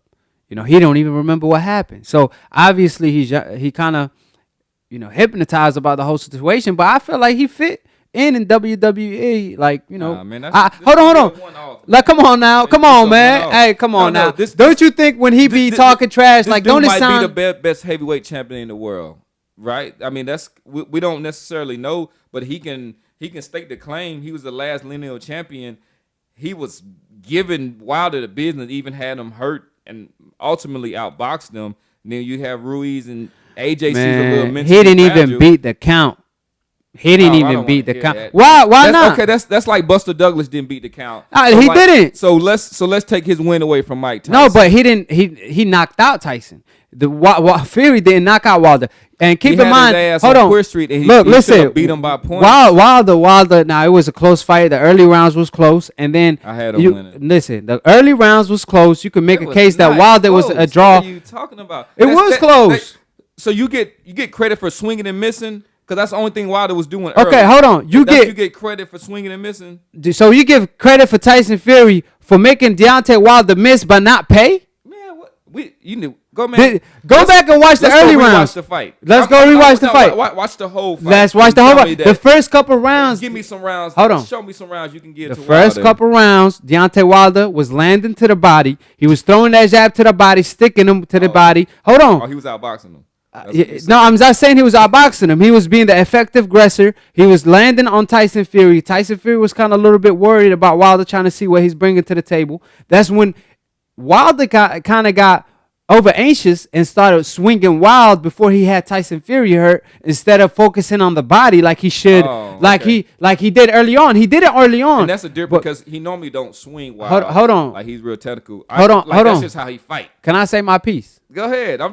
You asked me how I have to put in. You got to bring in some evidence. I'm saying I'm trying to bring my evidence. I'm trying to bring my evidence. So he did well in the early 3 rounds or 4 rounds. Wilder, you could easily make the case he won a couple rounds because Tyson wasn't throwing. He was not throwing no punches. Forget landing. He wasn't throwing for him to even win rounds. So he won the middle rounds, Tyson Fury did, right? However, in the 7th round, I believe he got dropped. That's a 2-point round for Deontay Wilder. And then he got dropped in the 12th round. That's a 2-point round for Deontay Wilder. Yep. And you're talking about Deontay Wilder is the 4 points. You got to beat the champion. So, right, 4 points plus a couple of the early rounds. You could make a case for a draw. And not just that, he knocked his ass out in the 12th round. Now, you might say, oh, it's up to the referee. But that's why we have a person counting next to the arena, because they know the referees all over the place. And he was doing 1, 2, 3, 4. And where was the referee? The referee, instead of keeping up with that count, he was like, 8, 9. So your hold on. Is that 10? Hold on. Go to that corner. Go back to that corner. Tyson Fury, can you fight? You good? He gave him like 20 extra seconds. Come on now. Man, while Tyson Fury was talking to him, he didn't know where he was. So I'm saying Did you watch that fight? Because I watched it more than one time. Hold on. Tell me what happened at the end of the 12th round. Hold on. Tell me what happened though. Well, Tyson Fury got the better of Wilder. Exactly. Why is that? Because Wilder, because they shouldn't have stopped the fight like the referee. The Hold- referee made they the should have decision stopped the fight. because he was obviously in a condition to continue. how you know when he didn't even beat the count? If he did. would have look boxing, we have the 10-second When rule. the referee had hit 10 seconds, it always comes to the referee. We can say all this other stuff like that, but like then you're gonna go back and change history. Hold on.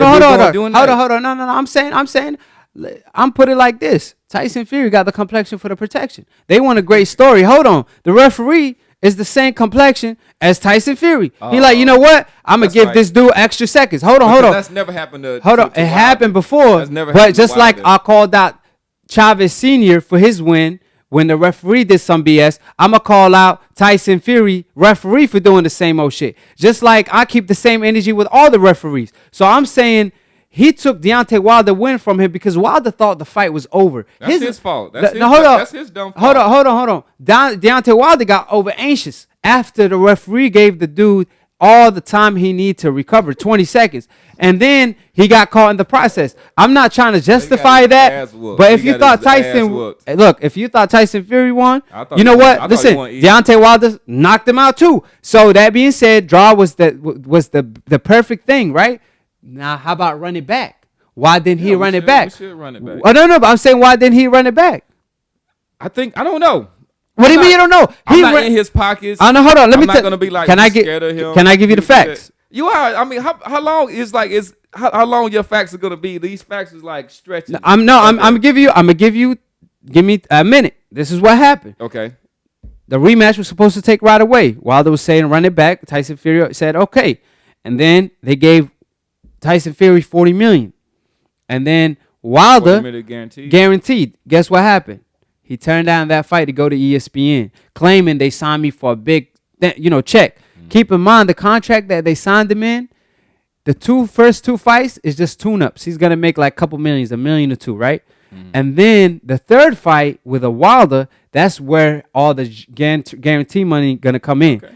So you could have did that with you could have. So like, that's a duck decision right here, and then build it up, and then I'm about to kill him. Why? Look, he could have. He does have a complexion for protection, but he's a good fighter too. No, I'm not saying he's not a bad. I'm not saying he's a bad fighter, but what he could have done if he really thought he won the fight and he could beat Wilder again easy, like he claimed. So if Wilder was such easy work, what he could have done, take that $40 million, right? Hold on, take that $40 million. Get the strap, beat Deontay Wilder in a rematch. Now ESPN gonna want to sign him not for no BS, whatever they signed him. They're gonna want to sign him for $200 million because now he got the Anthony Joshua fight. So I'm saying he could have took the Deontay Wilder rematch and won the fight, and he would have got a better deal and a bigger deal going to ESPN. But obviously he didn't want the smoke right away because he felt that, hey, I don't want to get put in a coma. That being said, thank y'all for tuning in to Split Decision. Thank you to Professor Nim, for holding it down for the town of Raleigh. That being said, Professor Nim is a real life professor. He does this for real. You see him over there on the painting. It ain't no joke. We want all the smoke. That being said, you want to say anything to the fans and give them any updates? Yeah. Thanks for tuning in at this time. I think this is show number 4, so we've been doing it for 1 month now. I said as we started getting into this that we want to kind of evaluate ourselves after a 6-month period and stuff. So we got our first month in, and we appreciate all the comments, all the controversy, all your opinions. We welcome it all. And the support. Yeah, and the support. Definitely make sure that you do subscribe to Akhi TV. And hashtag Professor Nim, hashtag Akhi. Whoever you thought won the debate, every show, just drop Akhi, drop Professor Nim name on the comment section and hashtag us to see who won the debate. And obviously do that after watching the show. You know what I'm saying? And if you Akhi team, put Akhi Nation. If you Professor Nim if you're on his name, put Professor Nim gang. You know what I'm saying? Rip your set. On a serious tip, we already made sure that we send our well wishes to Errol Spence. Yeah. But there was also another boxer that was on the undercard of the Usyk fight. It's a guy named Patrick Day who was he's actually in critical condition in a coma. And we know that this is a dangerous sport. I have to defend it all the time because of its brutality, but I love the sport, but we also know the dangers that are inherent. So definitely send up your prayers and your well wishes up to Patrick Day. Yeah. Inshallah, he will get better, come back stronger than ever. And thank y'all for tuning in. We're going to be able to go live soon. Me and Professor Nim working on a thing or two where we're going to have people call in. Y'all going to be watching live, and we're going to be debating live. We got to get them subscriptions up. We got to give y'all got to subscribe. Y'all got to share. Y'all got to do all that. But at the end of the day, we got more things coming. We got bigger things coming, and we're going to be hosting the show even after the fights right away. You know what I'm saying? So we're going to be talking about the fight and many more. So stay tuned, subscribe. Don't just subscribe. Click on the notification bell to get notified every time we post, because there's a lot of content on YouTube, so you can't keep up just by subscription. So click on the notification bell, because if you're not subscribed to Akhi TV, you definitely getting dumb about a minute if you're not subscribed to me, especially when it comes to boxing. However, if you is, you're getting smarter by the second. I see, shut I see. Yeah. Let go. Hey. Why? And the high girl wanna say, I don't got time for the hate. I need more time in my day. I put an ice in my bay, yeah. You riding on me, I get my drip overseas.